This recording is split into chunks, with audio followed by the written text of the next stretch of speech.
Halo bro, berjumpa lagi dengan Aprinaliko di sini. Kali ini kita akan membahas, mereview sekaligus mengadu gitu ya. Dua buah storage dari Furion yaitu Proxima.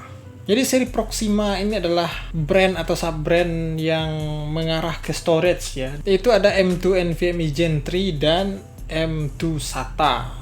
Furion ini salah satu brand baru yang berkecimpung di dunia per-PC-an ya, terutama PC gaming, tapi cukup booming begitu ya, karena kualitas produknya yang bagus dan harganya bersahabat begitu. Nah, kira-kira bagaimana kualitas dan performa di segi storage ya? Mari kita bahas. Kita cek dulu box atau packingannya ya. Untuk NVMe dan M2 SATA itu sama persis ya, modelnya seperti ini. Di dalam masih ada box dan ada foam pelindungnya ya, jadi ini aman sekali. Untuk fisik NVMe atau M2 SATA-nya itu biasa saja ya, PCB, chip, controller, kemudian ditempeli dengan stiker sekaligus segelnya ya. Langsung saja kita telanjang nih ya, kira-kira apa sih jeroan dari storage-nya Furion ini. Yang pertama di NVMe kita lihat di sini controllernya dari Silicon Motion. Controller yang bagus, terutama di entry level NVMe ya. Kemudian beralih ke sampingnya 3D NAND flash atau chipnya ini dari Toshiba ya, yang saya pegang ini. Selain Toshiba, Furion juga menggunakan SK Hynix ya. Kemudian ke M2 SATA, ini controllernya dari Maxio dan chipnya juga sama dari SK Hynix maupun Toshiba. Lalu kita beralih ke speknya. Pertama ada NVMe di sini, PCIe Gen 3 X4 NVMe 1.4. Ini 2280 ya. Pada spek di belakang di sini dituliskan itu max sequential rate-nya itu 2400 Mbps ya. Tentu saja ini di sistem yang paling stabil dan paling kencang ya. Top speed-nya begitu.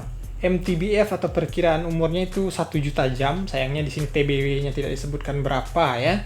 Garansinya luar biasa sekali, 5 tahun. Wah, ini jaminan kualitas berarti ya. Dan tersedia di kapasitas 128, 256, 512 dan 1 TB. Untuk M2 SATA-nya di sini tentu saja speknya lebih rendah ya.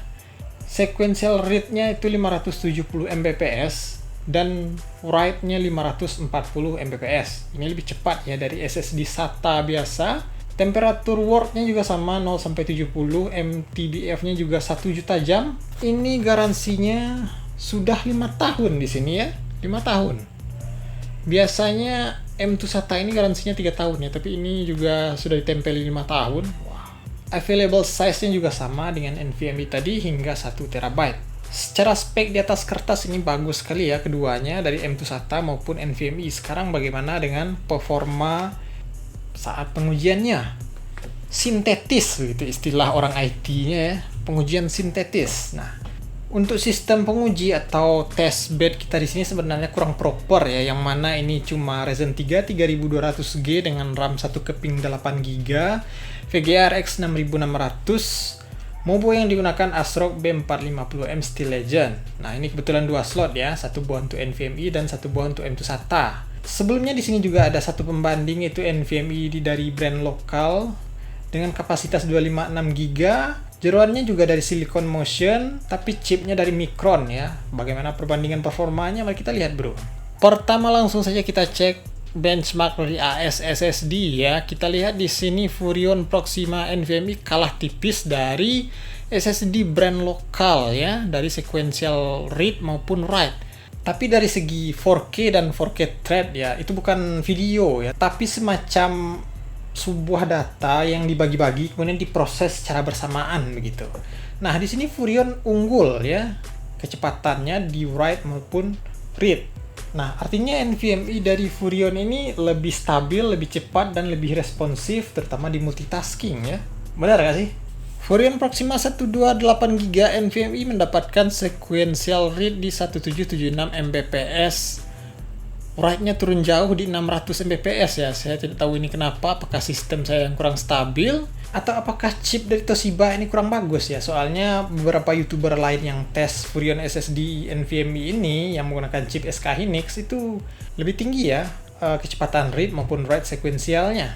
Kemudian ke M2 SATA, read write itu berada di angka 523 Mbps, 475 Mbps. Lalu ke copy benchmark ya, ini adalah kecepatan dari kedua storage dari Furion ini. Selanjutnya ke compression benchmark. Kita lihat M2 SATA dari Furion sebenarnya cukup stabil ya untuk kelas M2 SATA, tapi ada sedikit drop di pertengahan tes ya, di tengah jalan. Untuk NVMe-nya sendiri ini bagus sekali ya, lebih stabil dan lebih kencang pastinya, tanpa ada drop performa ataupun speed pada grafis ini ya, bisa kita lihat di sini. Nah, kedua storage ini sudah saya tancapkan di motherboard dan sudah dipakai beberapa hari ya, bahkan udah lebih 1 minggu kayaknya. Tidak ada masalah apapun, tidak ada lag, stuttering, hang, blue screen, apalagi ya, lancar-lancar jaya aja begitu. Dengan sistem operasi Windows 11 yang diinstal pada M2 SATA-nya ya. Saya salah install bro.